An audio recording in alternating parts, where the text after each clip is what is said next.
Hi! Hello! Welcome to our channel. ఎలా ఉన్నారండి? బాగున్నారా? నేను కూడా చాలా బాగున్నాను.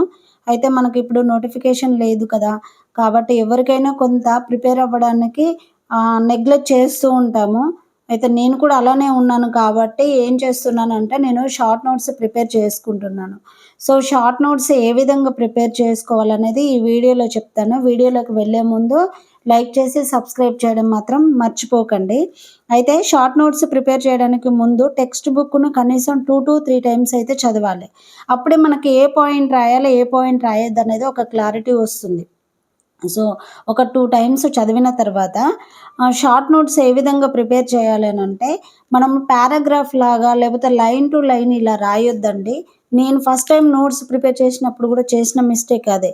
సో, అట్లా కాకుండా ఒక 10 పేజెస్‌ని ఒక సింగిల్ పేజీలోనే రాసుకోవాలి. అంటే ఏ విధంగా అంటే ఒక వర్డ్‌ని చూడగానే దానికి రిలేటెడ్ సరౌండింగ్ ఏరియా అంతా గుర్తుకు రావాలి. అంటే దానికి రిలేటెడ్‌గా ఉన్న పదాలు మొత్తం. ఇప్పుడు ఒక రూట్ తీసుకున్నామంటే సిక్స్త్, సెవెంత్, ఎయిత్, నైన్త్, 10థ్ ఈ అన్నిట్లలో కలిపి దాంట్లో రావాలి. అది గూడా ఫ్లో చార్ట్ రూపంలో, డయాగ్రమాటికల్ రూపంలో ఆ విధంగా కనిపించాలి. ఇట్లా కనిపించేటట్టుగా నోట్స్ ప్రిపేర్ చేసుకుంటే మనకు ఫైనల్‌గా ఈజీ అవుతుంది. ఇప్పుడున్న టైంలో నోట్స్ ప్రిపేర్ చేసుకోవడం వల్ల మనకు నోటిఫికేషన్ వచ్చినప్పుడు రివిజన్ చేసుకోవడానికి చాలా ఈజీ అవుతుంది. షార్ట్ నోట్స్ ప్రిపేర్ చేయడానికి ముందు ఎలానైనా 2-3 టైమ్స్ అన్నా చదవాలి గాబట్టి, అప్పుడు ఇంక కొంత మనకు రివిజన్ అయినట్టు అయితుంది. నోట్స్ చదివి నోట్స్ ప్రిపేర్ చేసుకోవడం అనేది బెస్ట్ సజెషను. ఇప్పుడైతే నోట్స్ ప్రిపేర్ చేసుకొని పక్కకు పెడితే మనకు రివిజన్ టైంలో యూజ్ అవుతుంది. అయితే షార్ట్ నోట్స్ అనేది మనకు కంప్లీట్ సిలబస్ అంతా కవర్ కాదు. మీరు చూసుకోండి ప్రతి పాయింట్ ఇప్పుడు డీఎస్సీకి, గురుకులకు అయితే text books line to line చదవాలి. సో, ఆ టైంలో షార్ట్ నోట్స్ అనేది అన్ని పాయింట్స్ కవర్ కావు. ఎవరికి కవర్ అవుతున్నాయి అనంటే అది పర్ఫెక్ట్‌గా టెక్స్ట్ బుక్ అంతా చదివినోళ్ళకు ఈ షార్ట్ నోట్స్ అనేది చాలా హెల్ప్ అవుతుంది. సో, అందుకోసమే చెప్తున్నా ఇప్పుడు ఉన్న టైం వేస్ట్ చేయకుండా సీరియస్‌గా ఈ టైంలో కంప్లీట్‌గా పర్ఫెక్ట్‌గా చదువుకొని ఒక నోట్స్ ప్రిపేర్ చేసుకుంటే మనకొక క్లారిటీ వస్తుంది. మనకు నోటిఫికేషన్ రాగానే మనం నోట్స్ రివిజన్ చేసుకోవడానికి ఈజీగా ఉంటుంది. ఎందుకనంటే అన్ని టెక్స్ట్ బుక్స్ ముందు పెట్టుకొని చదవలేము కాబట్టి అప్పుడు కన్‌ఫ్యూజ్ అవుతా ఉంటాం. టెన్షన్ పడతా ఉంటాం నోటిఫికేషన్ వచ్చినంక. కాబట్టి ఇప్పుడు మంచిగా నీట్‌గా చదువుకొని నోట్స్ ప్రిపేర్ చేసుకోవడం బెస్ట్ అనేది నా సజెషను. సో, మీరు ఏ విధంగా షార్ట్ నోట్స్ ప్రిపేర్ చేసుకుంటున్నారు? ఎలా చేయాలనేది కూడా నాకు సజెస్ట్ చేయండి.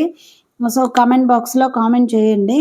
సో, ఈ విధంగానైతే ప్రిపేర్ అవుతున్నాను. మీరెలా ప్రిపేర్ అవుతున్నారు? ఉన్న టైం అయితే వేస్ట్ అయితే చేయొద్దని అనుకుంటున్నాను. ఇంకా 2 మంత్స్ అయితే మనకు టెట్ నోటిఫికేషన్ గూడా వచ్చే ఛాన్స్ ఉంది.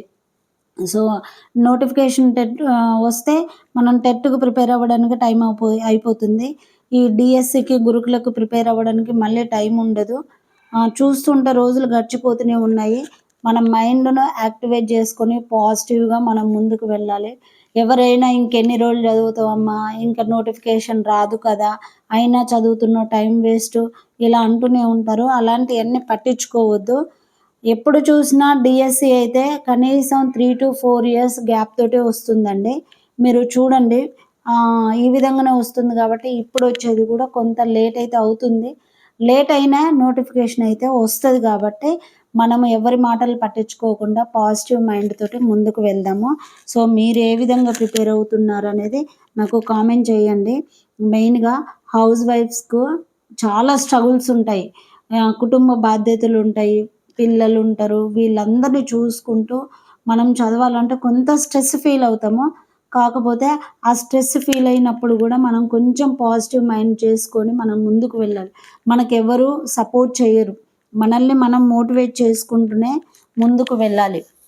సో, ఈ వీడియో మీకు నచ్చినట్టయితే ప్లీజ్ లైక్ చేసి సబ్స్క్రైబ్ చేయడం మాత్రం మర్చిపోకండి. ఓకేనండి. Thank you so much.